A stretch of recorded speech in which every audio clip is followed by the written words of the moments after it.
Goeiedag. Nou die oggend ry ek agter 'n trok op die snelweg, so skuins agter hom. En hierdie trok is al 'n ouer trok, maar weet jy, hy het pragtige nuwe seile hoor. Maar daar's nie 'n merkie op nie. Daar's geen, soos hulle in Engels sal sê, branding op nie.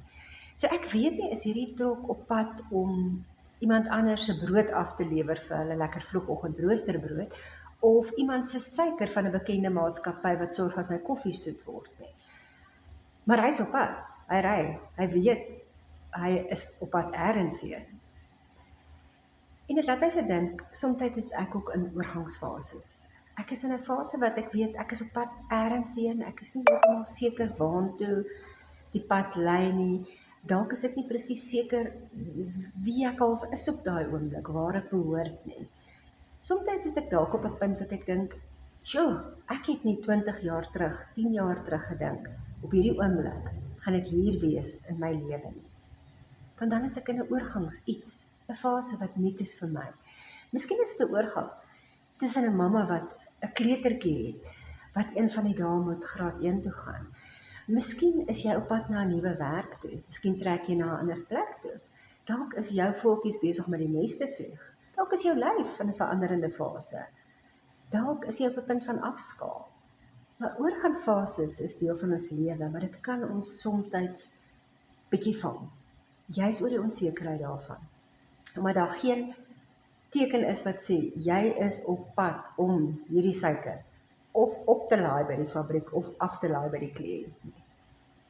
Weet, en terwyl ek so ry, dink ek, daar's 'n liedjie van Taylor Swift. Want my gedagte wat by my opkom is, hierdie is 'n blank space. En ek gaan nou terugkom na die liedjie van Taylor Swift, want dalk net ietsie oor hierdie blank space, hierdie leë spasie. Ek kan so maklik fokus op die woord leë spasie.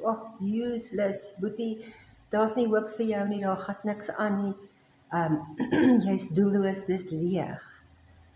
En toe lees ek nou nogal op Facebook van 'n dame wat sê, weet jy, op 55 het sy geleer vir die eerste keer tuin maak. En op 60 het sy kunsklasse begin neem. En op 65 was sy motiveringsspreker. En op 67 het sy vir die eerste keer leer brei. En hoe sy beplan het om haar lewe te vul met goed. Jy's hier waar sy ouer word en baie mense afskaal en so maklik ervaar dat hulle 'n blank space is, wat nie meer 'n doel het nie. Het hierdie vrou bewustelik planne gemaak wat sy gaan doen en nog gaan leer en nog gaan word. En ek dink aan hierdie blank space, aan Taylor Swift, ja, sy liedjie? I have a blank space and I'll write your name.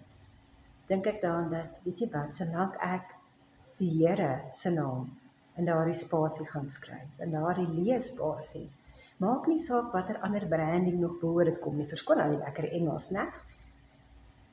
Kan ek weet, die Here is in beheer van hierdie reis. Hy weet reeds waantoe my paadjie lei. Hy weet reeds wie hy my besig is om te maak vir hierdie fase van my lewe waarin ek is. En ek kan hom vertrou. Solank sy naam daar is hy saam met my op reis en hou hy die stuur vas. Mooi loop.